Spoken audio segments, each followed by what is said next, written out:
ನಮಸ್ತೆ ಸ್ನೇಹಿತರೆ, welcome to my channel. ಸ್ನೇಹಿತರೆ, ಲಿಂಬೆಹಣ್ಣು ತುಂಬ ಉಳಿದೋಗಿತ್ತು. ಏನಾದರೂ ಒಂದು ಇದರಲ್ಲಿ ಮಾಡಬೇಕು, ಏನಾದರೂ ಒಂದು ಐಡಿಯಾ ಮಾಡೋಣ ಅಂಥೇಳಿ ತಗೊಂಡಿದ್ದೀನಿ. ಬನ್ನಿ ಸ್ನೇಹಿತರೆ, ನೋಡೋಣ ಇದರಲ್ಲಿ ಏನನ್ನ ಮಾಡ್ಬೋದು ಅಂತ.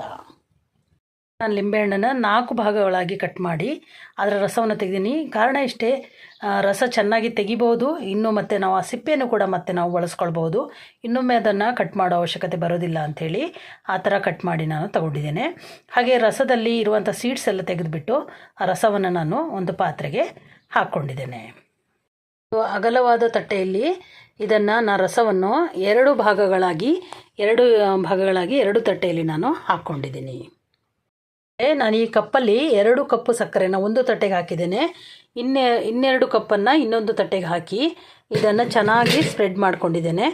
ಇದನ್ನು ನಾವು ಗಮನಿಸಬೇಕಾದ ಒಂದು ವಿಷಯ ಏನಂತ ಹೇಳಿದರೆ, ಇದನ್ನು ನಾವು ಬಿಸಿಲಿಗೆ ಇಡುವ ಹಾಗಿಲ್ಲ. ಇದನ್ನು ನಾವು ನೆರಳಲ್ಲೇ, ಅಂದರೆ ಫ್ಯಾನಿನ ಗಾಳಿಯಲ್ಲಿ ಇದನ್ನು ನಾವು ಚೆನ್ನಾಗಿ ಒಣಸ್ಕೋಬೇಕಾಗುತ್ತೆ. ನಾವು ಇದನ್ನು ನೋಡಿ, ಈ ಥರ ದಿನ ಬೆಳಿಗ್ಗೆ ನಾವು ಈ ಥರ ಸ್ಪೂನಲ್ಲಿ ಕೆರೆದು ಅಥವಾ ಯಾವುದಾದ್ರೂ ಸರಿ, ಯಾವುದ್ರಲ್ಲಾದರೂ ಈ ಥರ ಇದನ್ನು ಕೆರೆದು ನಾವು ಒಣಗಿಸ್ಕೋಬೇಕು. ಇದನ್ನು ಫ್ಯಾನಿನ ಗಾಳಿಲಿ ಮಾತ್ರ ಒಣಗಿಸ್ಬೇಕು, ಹೊರಗಡೆ ಬಿಸಿಲಲ್ಲಿ ಒಣಗಿಸೋ ಆಗಿಲ್ಲ. ಮತ್ತು ಫ್ಯಾನ್ ಇಲ್ಲ ಅಂತ ಹೇಳಿದರೆ ಬೇಕಾದ್ರೆ ನೀವು ಹೀಗೇ ಇಟ್ಟು ಒಂದು 5 ದಿನದ ತನಕ ನಾವು ಚೆನ್ನಾಗಿ ಒಣಗಿಸ್ಕೋಬೇಕಾಗುತ್ತೆ. ಈ ಥರ ನೋಡಿ, ಇದು ಸಕ್ಕರೆ ಈ ಥರ ಬರಬೇಕು. ನಾವು ಹಾಕಿದಾಗ ನೀರಾಗಿರುತ್ತಲ್ವ, ಒಣಗಿ ಈ ಸಕ್ಕರೆ ಈ ಥರ ನೋಡಿ, ಕಲ್ಲು ಸಕ್ಕರೆ ಥರ ಹೀಗೆ ಗಂಟಾಗಿ ಆಗಬೇಕು. ಆಗ ಇದು ತಯಾರಾಗುತ್ತೆ. ಸ್ನೇಹಿತರೆ, ನಾನು ಇದಕ್ಕೆ ನೋಡಿ ಸ್ವಲ್ಪ ಕಾಳು ಮೆಣಸು ಪೌಡ್ರನ್ನ ಹಾಕ್ಕೊಂಡಿದ್ದೀನಿ. ನೀವು ಬೇಕಾದರೆ ಇಡೀ ಕಾಳು ಮೆಣಸನ್ನು ಕೂಡ ಹಾಕ್ಕೊಳ್ಬೋದು. ಪೌಡ್ರ್ ಇತ್ತು ಹಾಗಾಗಿ ಹಾಕ್ಕೊಂಡೆ. ಹಾಗೆ ಸ್ವಲ್ಪ ಸೋಂಪು ಕೂಡ ಹಾಕ್ಕೊಂಡಿದ್ದೀನಿ, ಸ್ವಲ್ಪ ಜೀರಿಗೆ ಹಾಕ್ಕೊಂಡಿದ್ದೀನಿ, ಸ್ವಲ್ಪ ಉಪ್ಪನ್ನು ಹಾಕ್ಕೊಂಡಿದ್ದೀನಿ. ಇದನ್ನೆಲ್ಲ ಸೇರಿಸಿ ನಾವು ಮಿಕ್ಸಿ ಜಾರಲ್ಲಿ ಇದನ್ನು ಪೌಡ್ರು ಮಾಡ್ಕೊಳ್ಳೋಣ. ಲಿಂಬೆಹಣ್ಣಿನ ಸಿಪ್ಪೆನ ಎಸ್ತಿಲ್ಲ, ಅದನ್ನು ನಾನು ಹೀಗೆ ಸಣ್ಣದಾಗಿ ಕಟ್ ಮಾಡಿ ಇಟ್ಕೊಂಡಿದ್ದೀನಿ. ಅದರಲ್ಲಿ ಇನ್ನೂ ಕೂಡ ಲಿಂಬೆಹಣ್ಣಿನ ಸ್ಮೆಲ್ ಇದೆ. ಹಾಗಾಗಿ ಅದನ್ನೊಂದು ಒಳ್ಳೆಯ ಒಂದು ಉಪ್ಪಿನಕಾಯಿ ಮಾಡ್ಬೋದು. ನೋಡಿ ಸ್ನೇಹಿತರೆ, ಇದಕ್ಕೆ ನಾನು ಸ್ವಲ್ಪ ಉಪ್ಪು, ಜೀರಿಗೆ, ಸ್ವಲ್ಪ ಓಂಕಾಳು, ಸ್ವಲ್ಪ ಅರಿಶಿನ ಪುಡಿ ಹಾಕಿದ್ದೇನೆ. ಹಾಗೆ ಇದಕ್ಕೆ ನಾನು ಕಟ್ ಮಾಡಿರೋ ಶುಂಠಿ ಮತ್ತು ಹಸಿರು ಮೆಣಸಿಕಾಯಿ ಹಾಕಿ ಚೆನ್ನಾಗಿ ಮಿಕ್ಸ್ ಮಾಡೋಣ. ಅದರ ಜೊತೆಯಲ್ಲಿ ನಾನು 1 ಲಿಂಬೆಹಣ್ಣು ರಸವನ್ನು ಹಾಕಿದ್ದೇನೆ. ಯಾಕಂದರೆ ಇದಕ್ಕೆ ಲಿಂಬೆಹಣ್ಣಿನ ಹುಳಿ ಬೇಕಾಗ್ತದೆ, ಹಾಗಾಗಿ ವಿನಿಗರ್ ಕೂಡ ಬಳಸ್ಕೋಬೋದು ನೀವು. ನಾನು ಲಿಂಬೆಹಣ್ಣು ಹುಳಿನೇ ಹಾಕಿದ್ದೇನೆ.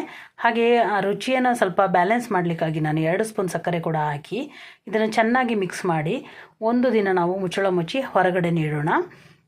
ಮತ್ತು 1 ದಿನದ ನಂತರ ನಾವು ಇದನ್ನು ತೆಗೆದು ನೋಡಿ ಚೆನ್ನಾಗಿ ಮಿಕ್ಸ್ ಮಾಡಿ ಇನ್ನೊಂದು ದಿನ ಇಡೋಣ. ಇದನ್ನು ನಾವು ಬೇಯಿಸಲಿಲ್ಲ, ಇದನ್ನು ಸ್ಟೀಮಲ್ಲಿ ಬೇಯಿಸಿ ಕೂಡ ಮಾಡ್ಬೋದು.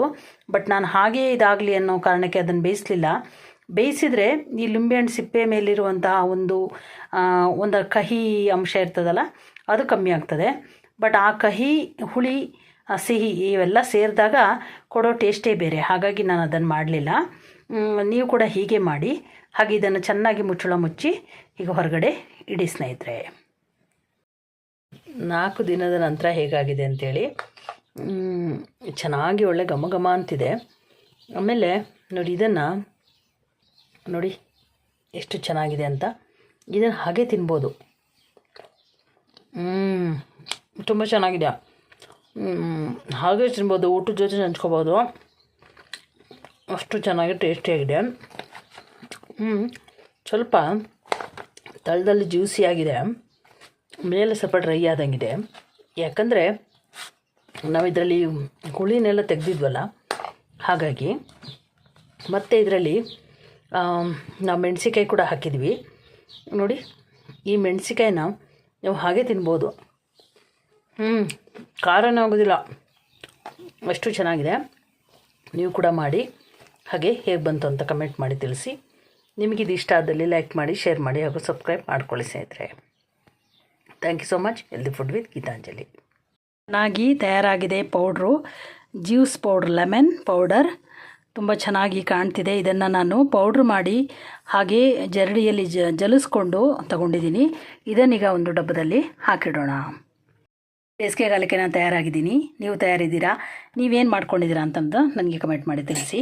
ನೋಡಿ ಸ್ನೇಹಿತರೆ, 1 ಲೋಟ ನೀರು ತೊಗೊಂಡಿದ್ದೀನಿ. ಅದಕ್ಕೆ ಒಂದು ಪೌಡ್ರು 1 ಸ್ಪೂನ್ ಮಿಕ್ಸ್ ಮಾಡ್ಕೊಂಡಿದ್ದೀನಿ. ತುಂಬ ಟೇಸ್ಟಿಯಾಗಿದೆ. ಅದು ಹುಳಿ ಹುಳಿ ಮತ್ತು ಆ ಜೀರಿಗೆ ಫ್ಲೇವರು ಅಷ್ಟು ಚೆನ್ನಾಗಿ ಬಾಯಲ್ಲಿ ಮೆಲ್ಟ್ ಆಗ್ತಿದೆ. ಇದನ್ನು ಐಸ್ ವಾಟರ್ ಮಾಡ್ಕೋಬೋದು ಅಥವಾ ಐಸ್ ಕ್ಯೂಬ್ ಹಾಕ್ಕೋಬೋದು, ಸೋಡದ ಜೊತೆ ಬೆರೆಸ್ಕೋಬೋದು. ಹಾಗೆ ಇದರ ಜೊತೆಗೆ ನಾವು ಕುಲ್ಕಿ, ಈಗಿನ ಕೆಲವೊಂದು ಟ್ರೆಂಡ್ಗಳಿದಾವಲ್ಲ, ಅದನ್ನು ಕೂಡ ನಾವು ತಯಾರು ಮಾಡ್ಕೋಬೋದು. ತುಂಬ ಚೆನ್ನಾಗಿ ಬರುತ್ತೆ. ನೀವು ಕೂಡ ಮಾಡಿ, ಹಾಗೆ ಹೇಗೆ ಬಂತು ಅಂತ ಕಮೆಂಟ್ ಮಾಡಿ ತಿಳಿಸಿ. ನಿಮಗೆ ಇದು ಇಷ್ಟ ಆದಲ್ಲಿ ಲೈಕ್ ಮಾಡಿ, ಶೇರ್ ಮಾಡಿ, ಹಾಗೂ ಸಬ್ಸ್ಕ್ರೈಬ್ ಮಾಡ್ಕೊಳ್ಳಿ ಸ್ನೇಹಿತರೆ. Thank you so much. Healthy food with Geetanjali.